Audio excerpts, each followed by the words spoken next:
Brilliant. Okay, great. Hopefully you can all see my screen. Classic Zoom problems, but we'll get started. So welcome to the webinar. This is going to be Pen Testing 101. So we're going to cover the what, the why, and maximizing ROI. Just a little bit of housekeeping before we start. So we are recording this session and we'll be sending it around afterwards. So if you miss anything, you can always go and watch it back.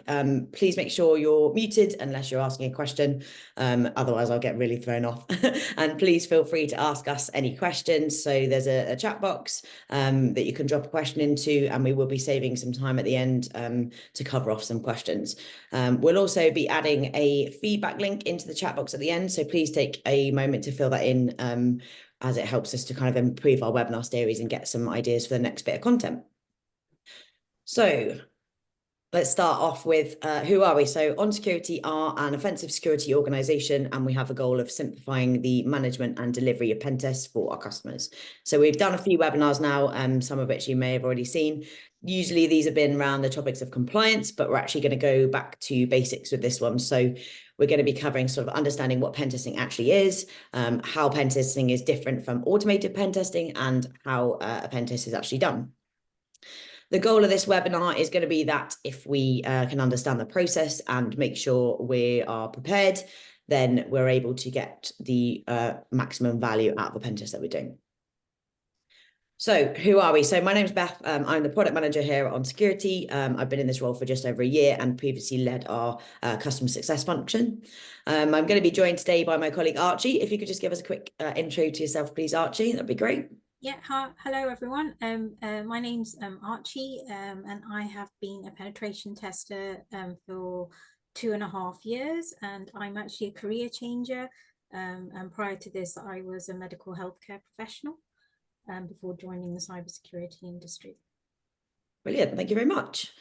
Okay, great. So let's kick off what we're going to be covering today. So we've got sort of 3 points here. So firstly, we're obviously going to cover the what. So what actually is pen testing and what types of pen tests are there? And we're going to go and get some sort of behind the scenes insights from Archie on how testers actually go about attempting to discover and exploit vulnerabilities. Then at the second point, we're going to be moving on to the why. So this is going to cover off how is manual testing different from automated solutions. And we'll have a look at some common examples we often find in applications and infrastructure. And we'll show you how our testers apply some business logic to get an idea of the sort of real risks to the organization. And then thirdly, we're going to cover off how to maximize ROI. So this is going to be looking at how best to prepare for your test, how to make sure your team's ready to avoid potential issues that might cause delays, and how to utilize your report and the tester's knowledge in order to fix your vulnerabilities quickly and securely. So first off, let's start at the beginning. So Archie, could you just give me a sort of really brief overview of what a pen test actually is?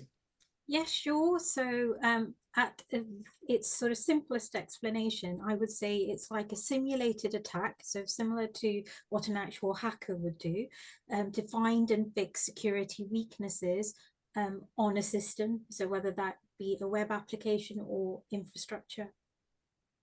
Brilliant. And then how far does a pen test sort of actually go? Okay, so so unlike hackers out in the wild, penetration testing is limited to an extent because both time limited and also scope limited. Time limited because obviously organizations and companies have budgets, and they can't provide us endless budget to test for hours and weeks or months upon end.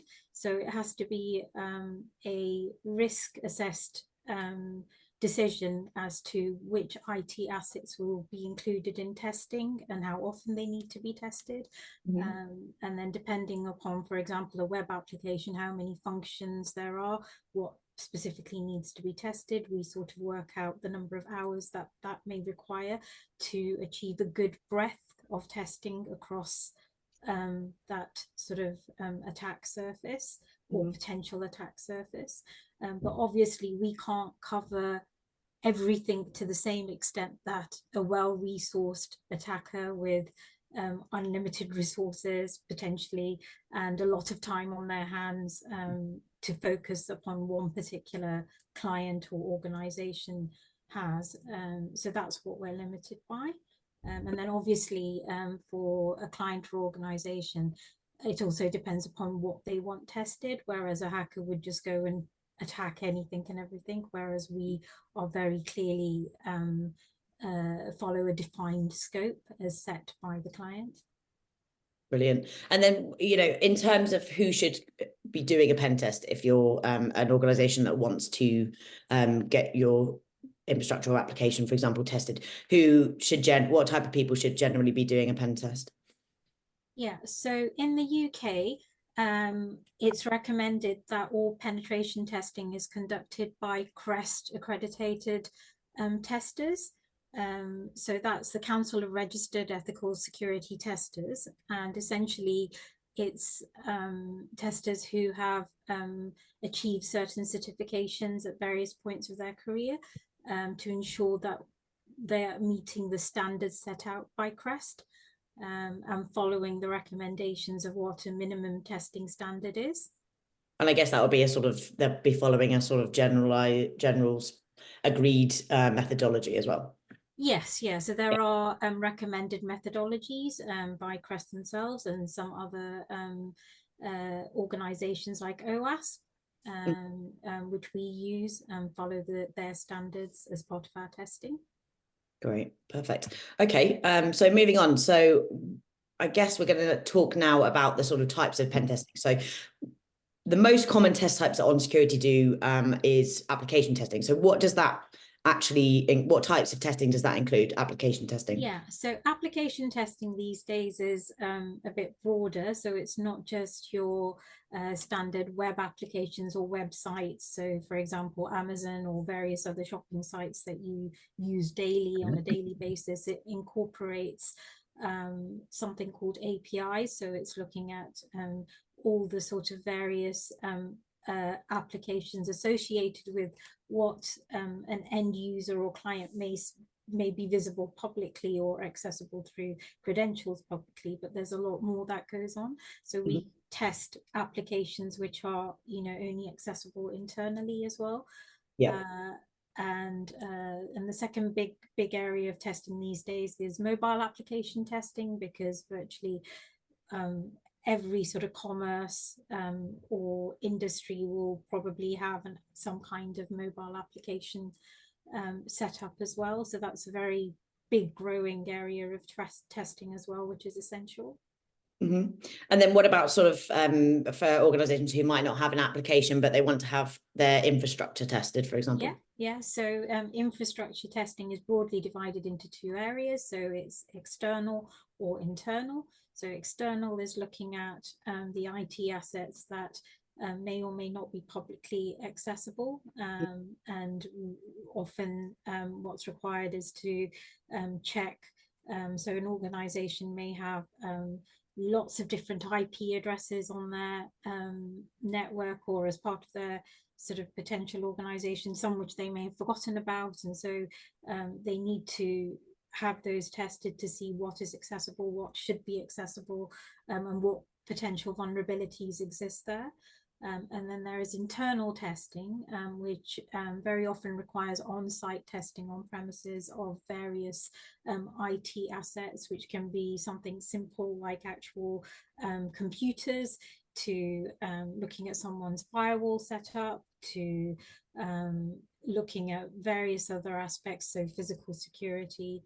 But a lot of internal infrastructure testing can also be done through Dropboxes, etc. So various ways that we are able to do them remotely as well, right. Which is very basically makes it more efficient and requires less time for the pen tester to have to travel to the site, and hence probably a bit of a cost saving as well then. Yes, exactly. Yeah. Brilliant. Okay, and we also get a lot of questions nowadays about asking about their sort of clients asking about cloud environment and kind of you can use cloud environment testing. Yeah, so you know, so most organizations now are moving towards storing their long-term data within a cloud environment. So obviously there's the big three, which is Amazon Web Services, Azure, and Google Cloud Platform. So those are the three big ones, but obviously there are others. So you often get asked to test those three big ones, especially AWS and Azure. And so by testing here, it's really an audit against some best practice standards. So we would test the environments against some recognized recommendations of what should be a good security posture and whether those are being met or not, and then advise accordingly. Great. And then I guess there's sort of other sort of miscellaneous types of testing. So stuff like phishing or social engineering, that kind of thing.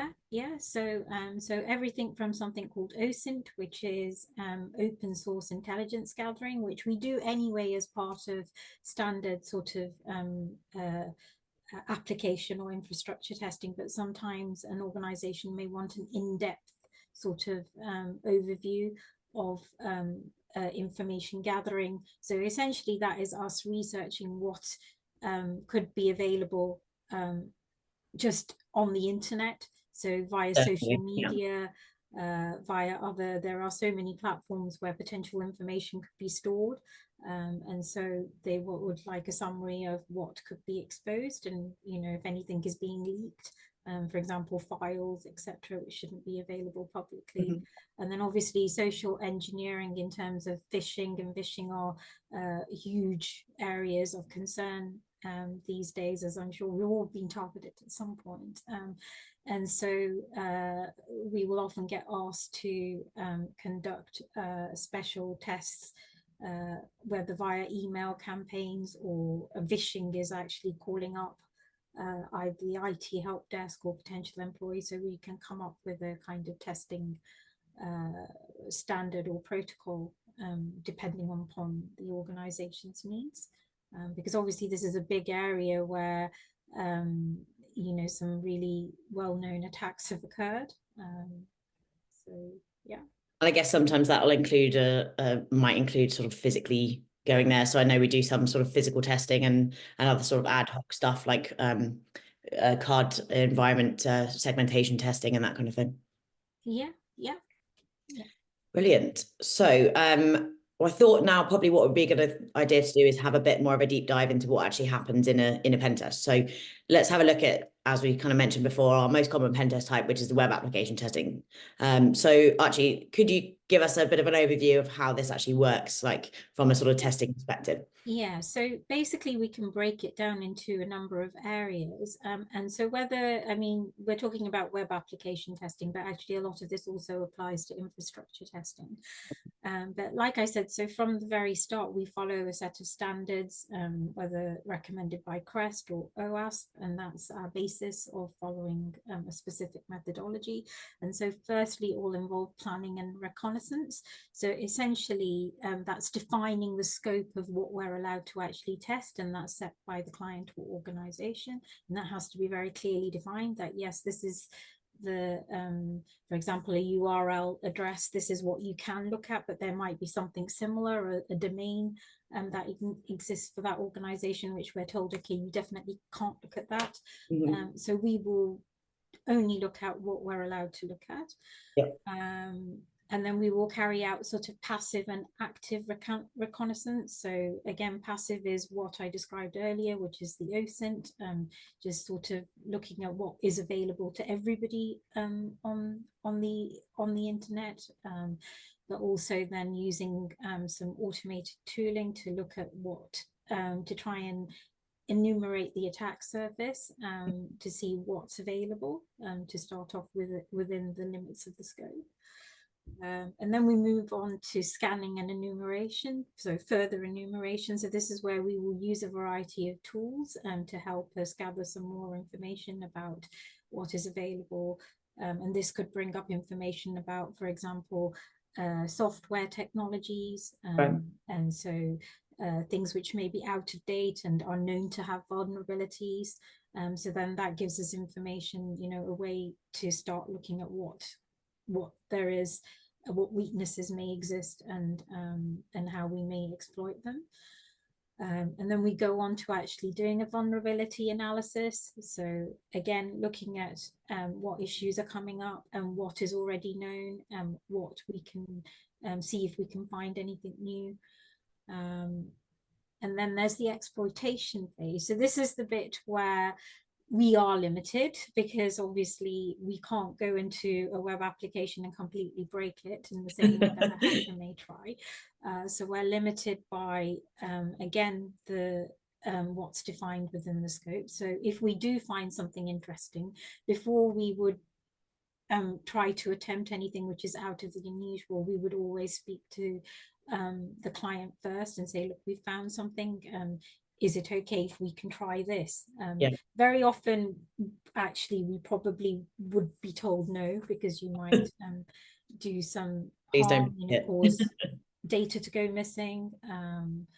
But also it depends upon whether the testing is being done on a staging environment or like a demonstration site, which is a exact clone of the actual production site, or whether we're testing on the actual live production site, where we have to be a lot more careful.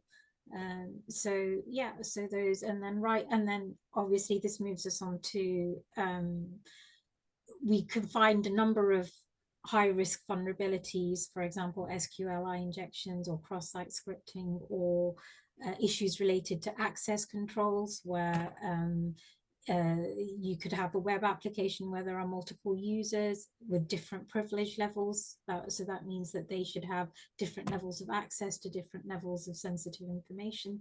So whether high privileged or users' access controls are intact. So that means, could somebody with lesser privileges access data?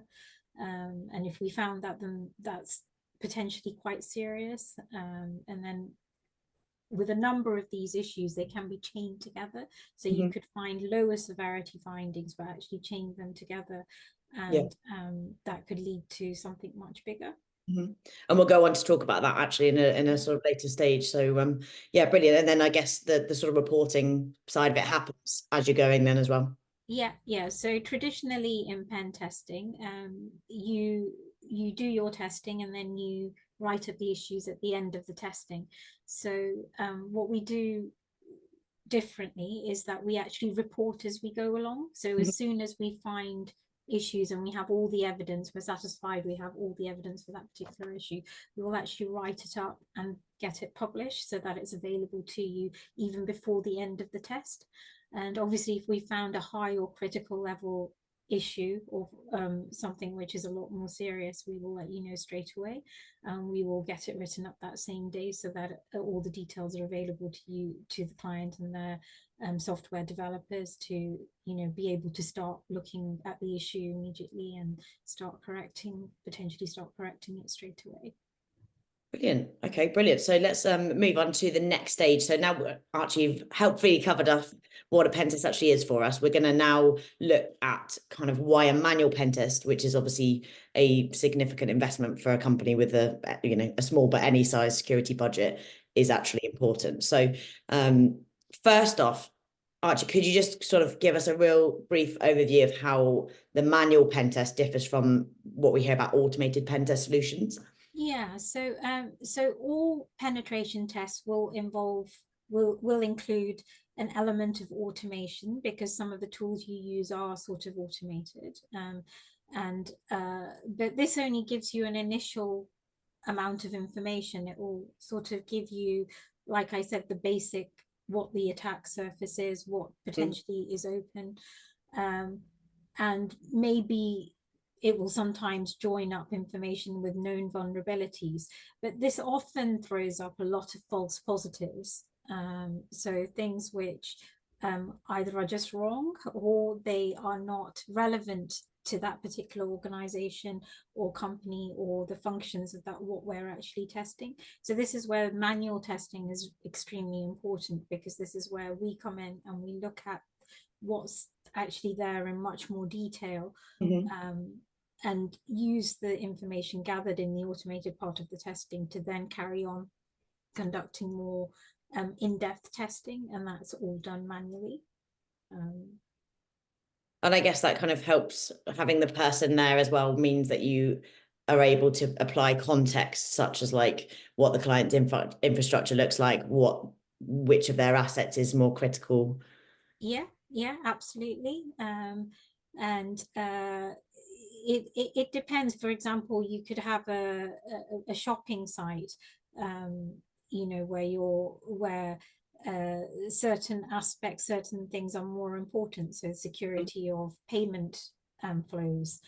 Um, and so there's different focuses. So there's different areas that you look into in more depth. And automated tooling doesn't always go into the depth of everything, because, for example, here you would need to physically input data, whereas the automated tooling just looks at the actual sort of underlying code, so to say, of or at a very not a greatly deep level, without, so until someone comes in and actually inputs data, and can actually see what is happening when we input that data, and what happens if we modify certain values or Which is, of parameters. course, what's happening if a real life attacker is doing it. Yes, exactly.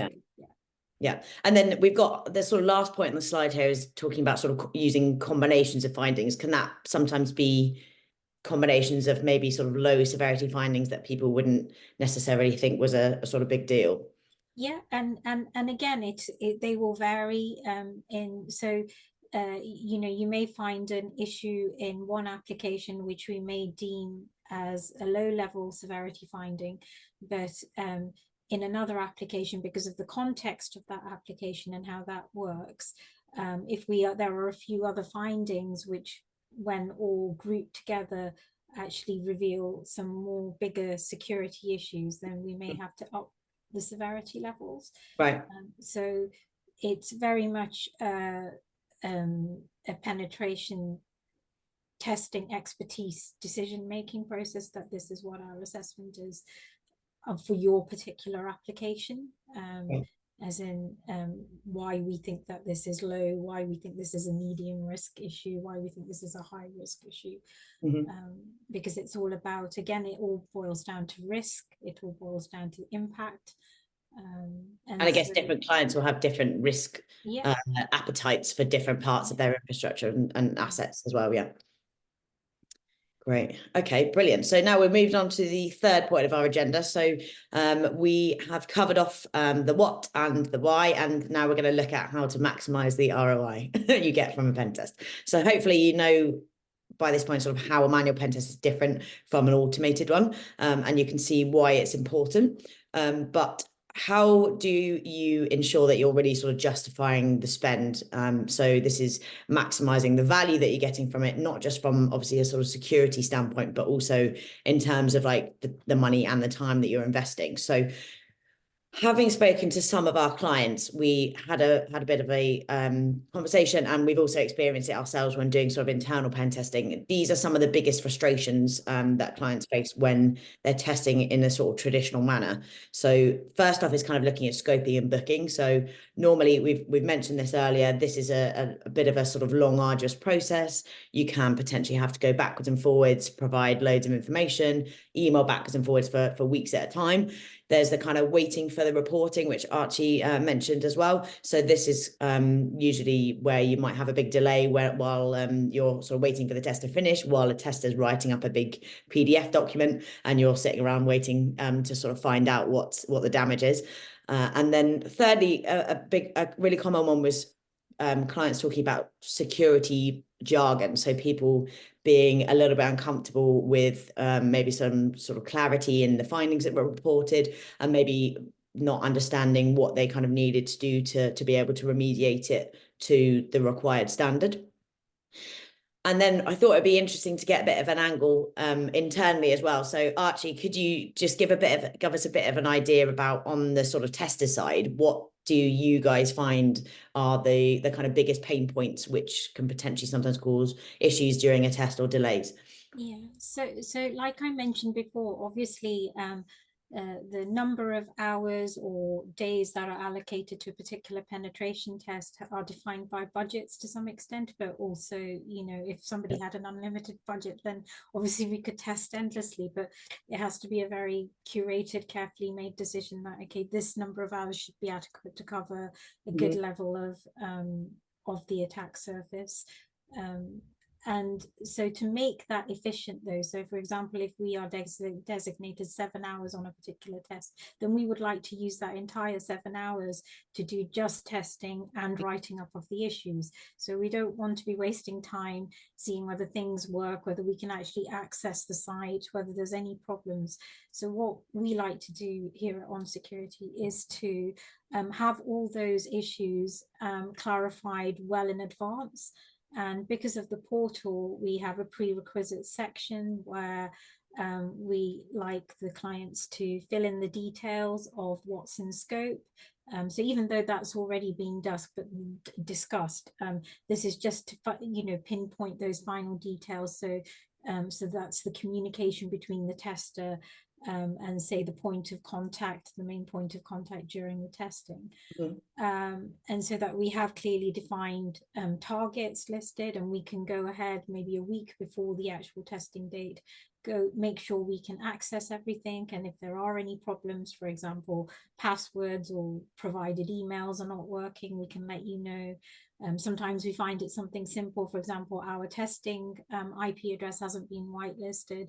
And so obviously that's very easily remediable, but it's much better if it's all sorted well in advance, so that on the first day that testing is scheduled, we're just ready to go and it all runs smoothly.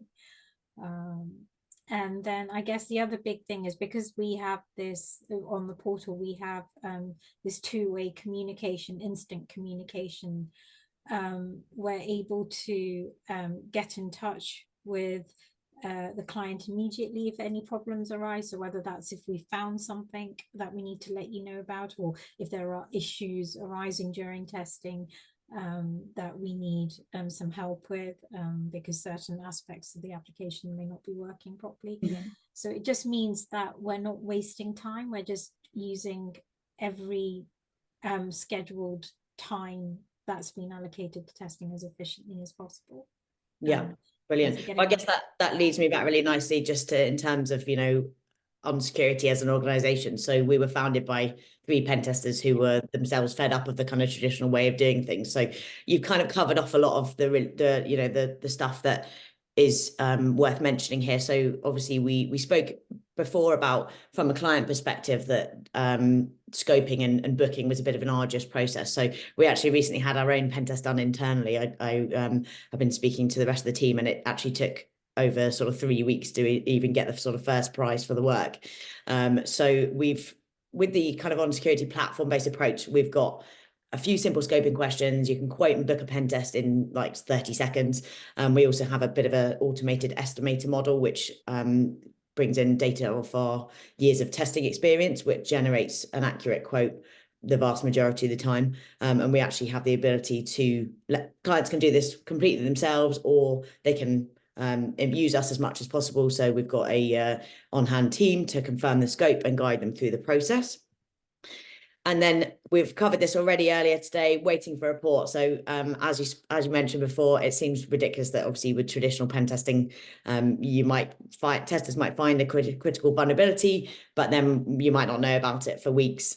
So you've kind of covered a bit how On Security's testers report things. Archie, could you just give us a bit more information about what sort of information you're putting into the report?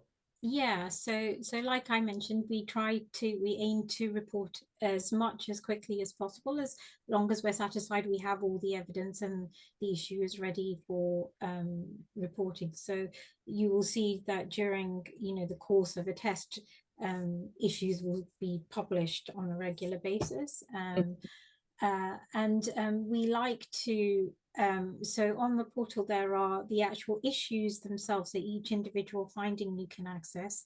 And then at the end, there's the actual executive report, and you can download each individual finding separately, or just the findings, or just the report, or the entire thing if you would like. And so the reason we have it done in this way is that we recognize that different stakeholders within an organization have different needs or different understanding of the technical jargon, which I think you mentioned earlier.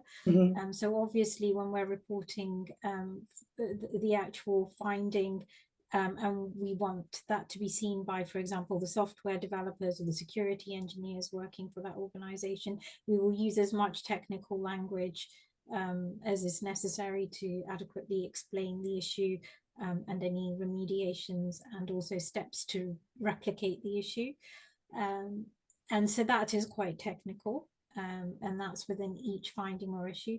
But the executive summary itself, we recognize that that may be going to sort of board level members or other sort of stakeholders who are not necessarily coming from very highly technical backgrounds.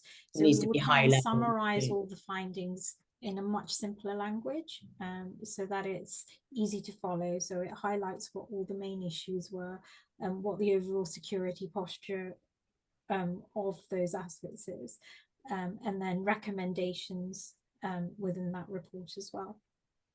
And then once a client, so if there's a particular issue that's been discovered, once a client's addressed that issue, can they get that specific issue retested, and how do they go yeah so I think we offer, is it a week of free retesting from the end of the test? But basically, this is why this works so well, that as soon as we've published an issue, if it's possible and an organization is able to go ahead and remediate it, you know, within a couple of days, they can immediately post a request for a retest. And then often the same testers who have been on the job can, you know, that it's all fresh in our minds. So it's very easy then to go ahead and retest it. And then either hopefully it's been remediated or offer further recommendations. But I think, you know, it doesn't have to be just the week. I think we offer the retesting is up to 6 months, but it's free for that week. But it's a very easy process, so it doesn't require that the client has to keep coming back to us. They can literally just go onto the portal and against each issue just request the retest, and then that comes through to the testers, and then you know, we will try and usually are able to retest the issue within a week of it being requested. So it's just a much smoother process from what I understand happens, may happen in a lot of other organizations. And I guess that the sort of real-time reporting element means that you've got a much sort of shorter, like, overall time to get things fixed. I mean, these days, very large companies or organizations will actually be having penetration tests being conducted on the same assets maybe twice a year, sometimes 4 times a year, depending on how much they're developing it, you know, and so at each point it needs to be retested. So actually, if there is an issue, you would need to get it retested quite quickly. So it works very well that way. Brilliant. And then I guess we've kind of covered off pretty much everything, I think, but to go to your point that you were mentioning as an internal problem that we have, things that's caused potential delays, you've covered off quite a lot of it already, but the main thing that you said, I think, was that you find that maybe the client environments aren't ready, or they haven't got the access, or the test account's not working. How do you as testers kind of manage this with the client in the platform? Yeah, so like I mentioned before, there's a few areas. So the main area is called the prerequisite section. And it's just a few spaces where, you know, a few fields where a bit of information needs to be provided by the client. So this is essentially what the testing targets are. So whether for a web application, that's the actual testing URLs, or for an infrastructure test, what the testing IP addresses are. And then if there are any credentials required or to be provided, so for example, a username and a password, then you can put that in, and we have a secure secrets area where that can be submitted. So that's secure, and we can access that and then test ahead of testing that they are actually working. And it's a similar, there'll be sort of similar IDs or information required, for example, cloud testing, and all of that can go in there too. Brilliant. And then what happens if, say, the client has provided maybe a test account, but you can't get access, or how do you sort of communicate that back? So within the prerequisite section, there's a feedback area. So that's for communication between the tester and the client. So if there are any problems, we can say, okay, we've just tried this. We can just fill in that feedback area, and that will go through to the client. And in the same way, they can feed back to us. And like I also mentioned, there is a comment section within the portal for each test. So if you prefer, you could use that as well. Brilliant. And then I guess they'll get a notification when if there's any comms going backwards and forwards. Brilliant. Okay, well, I think we've kind of reached the end. So that's pretty much it. Thanks very much, Archie, for giving us the sort of behind the scenes of pen testing. So just to really cover off, summarize what we've covered today. So On Security as a company was built just to sort of transform traditional pen testing approach. So we said you can quote and book a pen test in 60 seconds. So that's either self-serve, or you can take support from our team of account managers and our experienced testers to help scope. We just generally want to simplify the entire process with our real-time reporting that we've spoken about a lot, and the one-click retesting. So before we end today's session, we have got a bit of time left at the end. If anyone has any questions, feel free to come off mute or drop something in the chat, and we'll have some time on hand for the questions if anyone has any questions. If not, I've got one that I can sort of start off with before. So Archie, we get this question quite a lot actually, particularly where people are maybe new to pen testing, or they kind of have heard about pen testing. They're like, okay, I know I need to do one, but kind of where do I start? How do I know what I should be prioritizing? Do I have to test absolutely everything? How do I decide what of my assets I need to be testing? Yeah, so I mean, these days there are sort of standards. So, there's a lot to do with GCP and GDPR. So anything where you have data stored will probably need testing. So data which could be accessible would need testing. But we can appreciate that it depends on whether you have a new application or a new asset and you're developing it and what stage it's at. So if there are any concerns or not clarity about what you actually need testing, or how many functions or workflows there may be within an application, then we can get on a call with you and help you work that out. And again, often it's defined by budgets. So, it's sometimes it may be that to start off with, you may only be testing a few areas or a few of your assets and then move on as budgets grow. But we can help you with that. So we can do as little or as much testing as you need us to do. I guess it sounds like it's probably taking a bit of the attacker's mindset and thinking, what's the kind of most juicy part of my infrastructure that I have that would be most attractive to an attacker, whether that's kind of holding data or card information or PII, that kind of thing. And then I guess, how often do you generally, as a sort of standard, recommend? I've got a web application. How often, as a sort of standard, would you recommend testing that? I mean, at least once a year.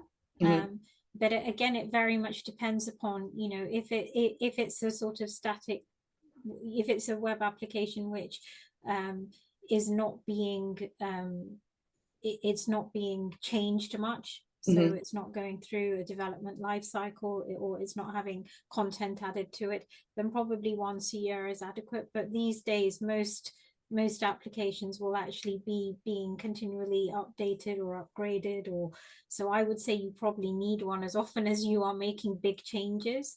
So it really just depends. It depends on the size of your assets. It depends on how often you are making those changes. So whether that's at a code base level, or whether it's just you're growing the size of the application, if you're suddenly using what you've been using one sort of CRM, and you suddenly change it to something entirely different, that would require a massive retest. So it really does depend, but we would say at least once a year, and then probably more often twice a year. And then if you are making, so we have clients, you know, we have some clients who literally we would be testing them every 8 weeks. Every single time they make some changes, they will ask us to just test that specific area of changes, just to make sure that it's secure before they then add that on, or you know, go on to the next stage of their development. So yeah, so it does depend, but at least once a year, I think. Yeah, that's a good base point to go with. Yeah, brilliant. Do we have any other questions before we finish the session? Everybody's probably keen to go off and get some lunch, I should imagine. No, okay, brilliant. Well, yeah, thanks so much, Archie. That was really useful. Just a reminder, if for anybody who hasn't already used it or isn't already using it, on security, we are still running our 2-week free trial of our scan and radar tools. So you can either scan this little QR code that we've got on the screen here, or you can set this up directly in the platform. You may have already seen that my colleague Liv has put a little link in, just asking for a little bit of feedback. So we'd love to hear any suggestions you've got for the next bit of content, or any feedback that you've got for the sessions. That was a really good session, so hopefully you've all enjoyed it, and we look forward to seeing you at the next one. Thanks, guys. Thank you. Bye. Thank you. Thank you. Bye.